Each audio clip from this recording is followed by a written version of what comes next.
Hi friends, and for those that are new here, I'm Pätrick. I am exploring a year of plant-based wellness that intersects with my personal growth, my little family at home, and the communities that I navigate in and around. And as you can see, I am in a different location than I normally am today. I am working on another wellness project that I will be releasing soon. Soon as, believe me, I am eager to share this with you because it means that I've progressed my way through it. But in the meantime, I'm trying to do like a two birds in one bush type of application while I'm far away from home. And I will begin this by sharing that I am afraid of jumping into water that I can't see, like below me. And this stems, I think, partially to when I was a child and learning how to swim. I was very slow in the learning aspect of learning how to swim. I've loved water, but it took me a long time to learn how to swim, and for different reasons. But I have this like distinct memory of like before they like categorize you as like your different swim levels as to like where you can and can't be in the pool. Somebody said something to the effect of, oh, you don't want to be in the deep end. That's where like all of the crocodiles and sharks are anyway. And I, as a child, was a little horrified by this because watching Shark Week as a kid, you have this fear of being attacked, and Jaws was a thing whenever I was a kid. So I had this like unjust fear of being attacked while in the water, and I know how uncommon that is. I rationally know all these things, but my body's reaction is to, if I feel like I can't clear my eyes fast enough after jumping into water, I sort of get panicky and I have to like get out immediately, and my energy shuts down and I look like a little fraidy cat because I am afraid. And to get in the weeds a little bit further on this story, there was even a time where 5 or 6 years ago, we went to a extended family farm of Caleb's where he grew up and was very familiar with this like swimming hole that they had put in. And it was completely new to me, and we drove for a family gathering, and we got there in the middle of the night, and he wanted to go skinny dipping, and I was originally all for it. It was fine by me, and then I don't know why I do this, because I love swimming, I love water, I love the beach, I love kayaking, I love all of these water-based activities, and I constantly forget until I'm in the situation that I get very panicked if I can't see the water. So in the middle of the night, in the middle of farm country, we walked down and disrobed, and I watched my husband run off the dock and leap into this dark pond that I still couldn't even see where it was. I mean, I could make out the dock, but it was like, where does the water actually start? And I didn't jump in. And if some of you are familiar with my book, one of my little cartoons, this seems like I made it up, but this was like a real thing for us one evening. And so then it was like this awkward thing where my husband's skinny dipping alone and I'm like partially clothed on the dock in the middle of the night. So it's been like a thing off and on where different situations, even when we go to the lake, I sometimes, if I can't clear and like open my eyes, something like if an alligator is about to open its jaws mid-water, I don't know what seeing that is good for, but I feel like it at least has some sort of distinct advantage. Regardless, that's a long way around explaining how after many years of I want to get my scuba certification and all of this other stuff about like making it happen and thinking, oh, we're gonna go down to the Keys, maybe we can do this every year on like our own personal family vacation. We don't always go down to the Keys as I originally thought early in our relationship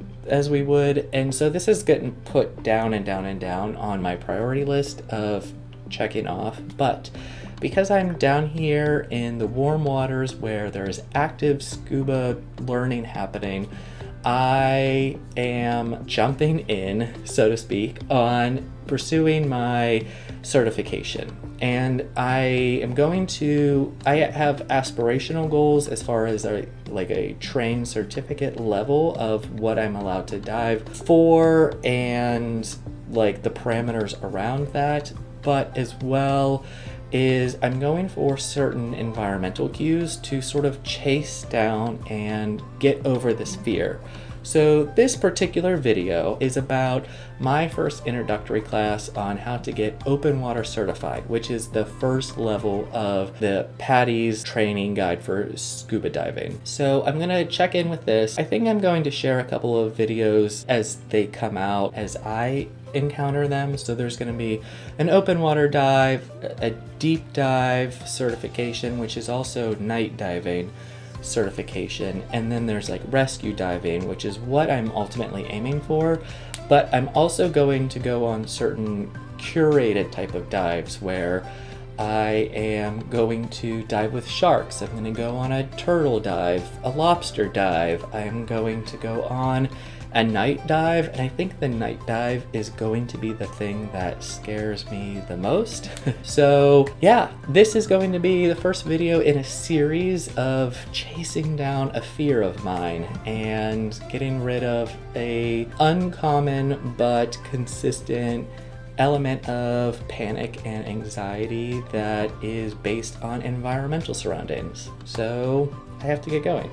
So one of the first things that surprised me was that my training did not actually take place at a swimming pool, which I think is what is most commonly portrayed when you're thinking about getting certified in scuba.